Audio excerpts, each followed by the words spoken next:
ত্রয়োদশ জাতীয় সংসদ নির্বাচনে ভোটের দিন ঠিক হয়েছে 12ই ফেব্রুয়ারি। সারা দেশে বইছে সেই ভোটের হাওয়া। এ নিয়ে কি ভাবছেন সাধারণ মানুষ থেকে শুরু করে আগামীর জনপ্রতিনিধিরা, সে কথা জানাতে ডিবিসি নিউজের ইলেকশন এক্সপ্রেস ছুটে যাচ্ছে সব সংসদীয় আসনে। এখন আছে সংসদীয় আসন 253, কুমিল্লা 5-এ। স্বাগত জানাচ্ছি সিএসআরএম ডিবিসি ইলেকশন এক্সপ্রেসে। আমার সঙ্গে এই মুহূর্তে যুক্ত আছেন কুমিল্লা 5 আসনের যিনি বিএনপি থেকে মনোনীত প্রার্থী। কথা বলবো, জানার চেষ্টা করব আগামী নির্বাচনে তিনি কতটা শক্তিশালী অবস্থান ধরে রাখতে পারবেন এই আসনটিতে। স্বাগত আপনাকে সিএসআরএম ডিবিসি ইলেকশন এক্সপ্রেসে।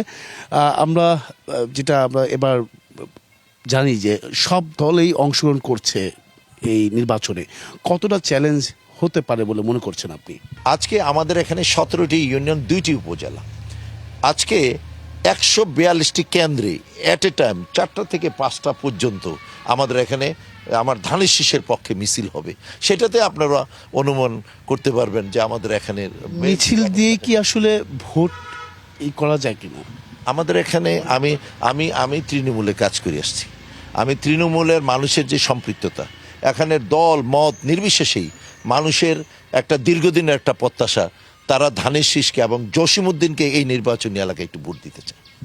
তাহলে সেক্ষেত্রে আপনার এই আসনটি নিয়ে কি ধরনের পরিকল্পনা বা কি ধরনের প্রতিশ্রুতি দেবেন বলে মনে করছেন? গত 18 বছর যে সরকার ছিল, আজকের আমাদের মেইন রোড 2টি, কুমিল্লা পালপাড়া থেকে আপনি এখানে যেখানে আসছেন, এদিক দিয়ে 2টি উপজেলা আমাদের।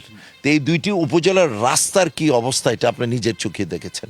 এবং আরেকটি রাস্তা হচ্ছে আমাদের সীমান্তবর্তী আরেকটি রাস্তা, সেটাও ব্রাহ্মণবাড়িয়া সড়ক সেটিকে বলা হয়। সেই রাস্তারও কি অবস্থা দেখেন, মানে কোনো জায়গায় শিডিউলে আপনি কখনো কিন্তু যেতে পারবেন না। ইনশাল্লাহ আমি যদি নির্বাচিত হই, আমার প্রথম কাজ হবে আমাদের এই মেইন সড়ক এবং গ্রামীণ পথের যে রাস্তাঘাটগুলো আছে সেগুলোকে উন্নয়ন করা। আমার চ্যালেঞ্জিং হচ্ছে সর্বপ্রথম মাদকের বিরুদ্ধে।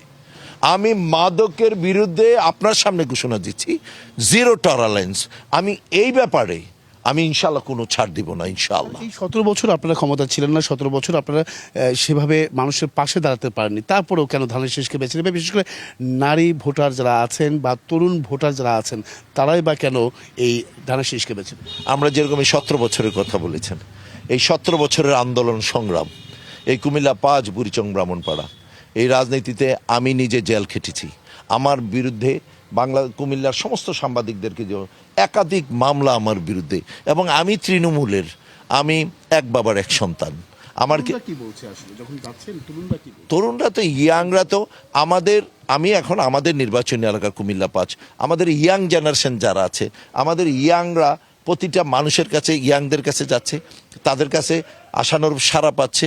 তারা আগামী দিনে ধানের শীষের পক্ষে ভোটের জন্য তারা জামাতের প্রার্থী যারা আছেন তারা সবসময় বলে আসছেন যে 5ই আগস্টে তাদের ভূমিকা খুবই গুরুত্বপূর্ণ ছিল, যার কারণে তরুণরাই এই দাঁড়িপাল্লা বা ইসলামী দলগুলোকে বেছে।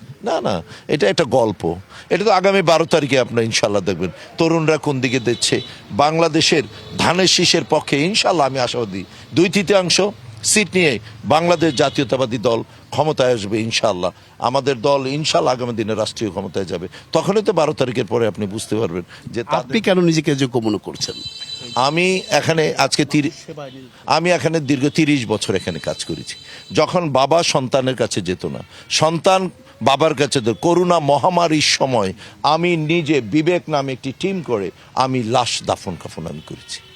পাশাপাশি এবার যে ভয়াবহ বন্যা হচ্ছে, এবারের বন্যায় নয়, গুমতিতে এর আগে 98-র বন্যা, আমাদের 96-র বন্যা, এবার যে সর্বশেষ যে বন্যা, আমি প্রতিটি বন্যায় প্রতিটি সাধারণ মানুষের সাথে, আমার তৃণমূলের সাথে আমার একটা সম্পৃক্ততা। সেই জন্য মানুষ দলমত নির্বিশেষে চায়। ধর্মাবলম্বীরা কি বলছে? সনাতন ধর্মের আপনি জিজ্ঞেস করেন, গতকালকে আমি বুড়িচংয়ে আমি প্রায় 1500 সনাতন ধর্মাবলম্বীর সাথে আমি মিটিং করেছি। তাদের একটি কথা, তারা একটি কথা বলে, স্বাধীনতার সার্বভৌমত্ব রক্ষাতে ধানের শীষের বিকল্প কোনো কিছুই নেই, এটা তাদের বক্তব্য। অসংখ্য ধন্যবাদ। আমাদের সঙ্গে আপনারা এতক্ষণ যুক্ত ছিলেন। পরবর্তী সংবাদ দুপুর 3টায় থাকছে ভিন্ন কোনো রাজনৈতিক দলের মনোনীত প্রার্থীরা কি ভাবছেন আগামী নির্বাচনকে কেন্দ্র করে সেসব বিষয়। সঙ্গে থাকুন সিএসআরএম ডিবিসি ইলেকশন এক্সপ্রেসের।